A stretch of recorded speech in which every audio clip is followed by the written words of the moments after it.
we're back. Now we're probing the outputs of the tubes. We have the negative feedback disconnected. And this is the massively imbalanced triode. And let me just turn down the intensity a little bit for you, the camera. I think you can see that there's a noticeable crossover distortion already. Let me just turn it up a little more. You can really see the notch distortion. And that's about the peak.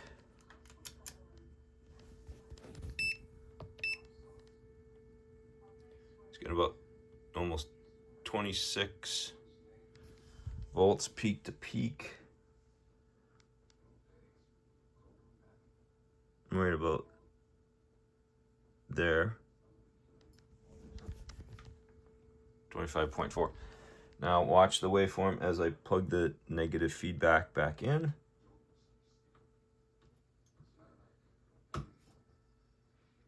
Okay, now we're going to bring the volume back up. There is no notch distortion. It's a clean signal. Right there is when the bottom just hits the ripple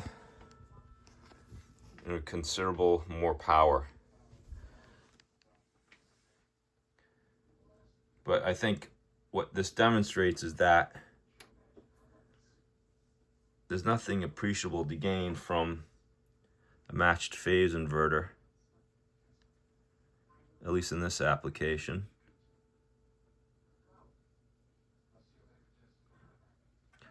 Let's see, let me just adjust the position.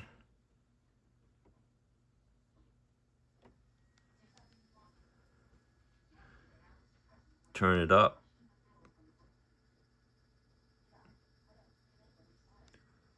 Okay, now I'm going to take out the negative feedback. Notch distortion, clipping like crazy. Bring back the signal.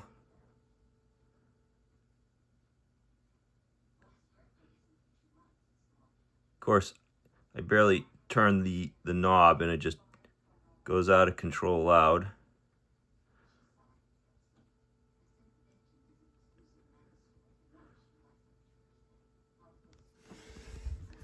.2 before clipping.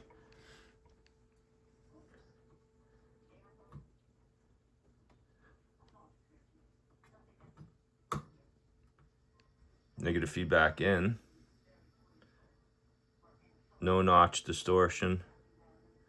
I'm able to turn the knob a lot more, just the onset right there on the bottom. There's the output. But I don't see any difference. I don't see any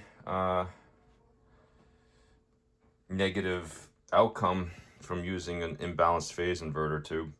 I just don't see it. This won't improve at all. If I just push it a little more, you know, both sides are into the clipping region.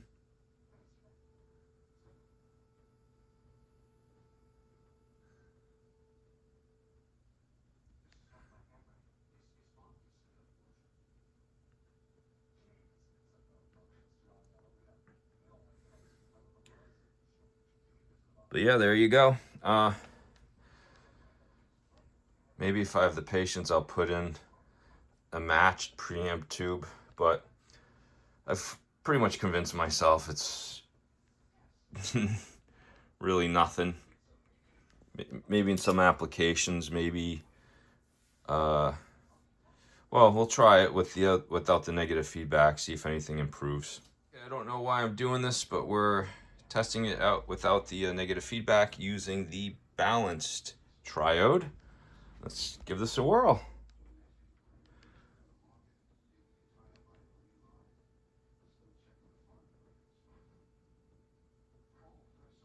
Let's see. Hold on a second. Let me just get my probe in there better. That might help get a better readout. You never know. Okay. Do that again. See the notch distortion. Let's just get this line centered. That's pretty good.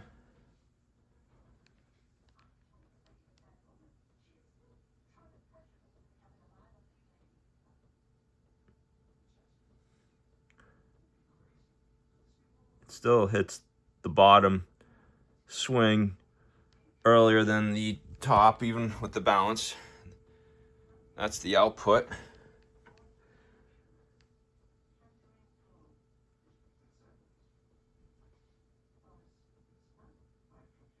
All right. Let's I'm gonna plug negative feedback in. There we go. Let me just center position of this line. Okay, bring up the waveform. It's nice and between those two lines, equal. Yeah, it's still pretty equal. Just beginning to touch the bottom. More output. I'm gonna have to review, but I'm gonna say this waveform does perhaps look a little better than the massively unbalanced one, but I'm not sure.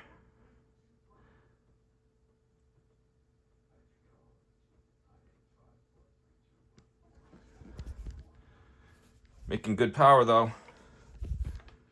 6.83. Not 100 watts, but I don't get 100 watts unless I get like 126 volts out of the wall, which is okay.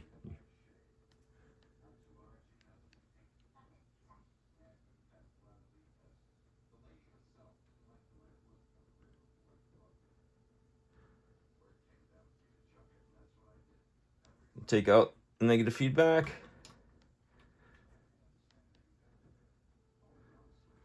Again, just a little notch on the thing, on not even one, it just gets wicked loud quick. Got the notch distortion. Probably can see it better this way.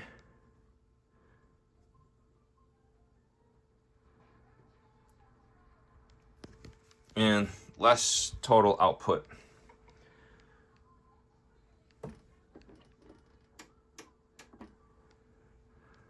Let's see.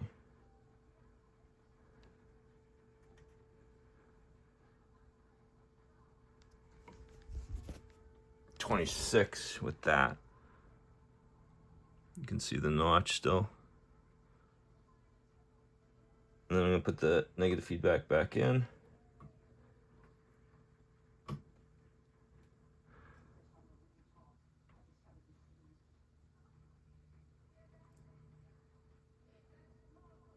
Beautiful waveform though.